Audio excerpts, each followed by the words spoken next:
ꯍꯥꯎꯕ꯭ꯔꯥ ꯍꯥꯎꯕ꯭ꯔꯥ ꯏꯃꯥ ꯅꯠꯇꯦ ꯅꯪꯕꯨ ꯌꯨꯝꯗꯗꯤ ꯑꯩꯗꯤ ꯆꯥꯛ ꯊꯣꯡꯗꯦ ꯑꯁꯨꯛ ꯌꯥꯝ ꯍꯩꯔꯤꯁꯤꯕꯨ ꯀꯃꯥꯏꯅ ꯇꯧꯔꯤꯅꯣꯕ ꯑꯁ ꯌꯥꯔꯦ ꯆꯥꯁꯜꯂꯣ ꯏꯃꯥ ꯆꯥꯛꯇꯣ ꯂꯣꯏ ꯆꯥꯁꯜꯂꯨꯀꯣ ꯂꯣꯏ ꯆꯥꯊꯣꯛꯀꯦ ꯑꯗꯣ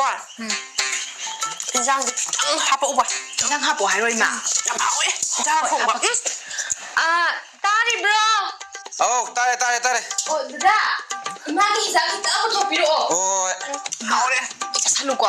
ꯅꯣꯏꯁꯨ ꯆꯥꯔꯣꯗꯅ ꯆꯥꯈꯤꯔꯣꯏ ꯏꯃꯥ ꯍꯥꯟ ꯆꯥꯎ ꯅꯣꯡ ꯐꯥꯗꯣꯛ ꯂꯥꯛꯊꯣꯛꯇꯅ ꯂꯥꯛꯄꯁꯤꯕꯨ ꯏꯃꯥ ꯍꯥꯟ ꯄꯤꯖꯗ꯭ꯔꯗꯤ ꯀꯩ ꯄꯨꯂꯞ ꯆꯥ ꯌꯥꯕ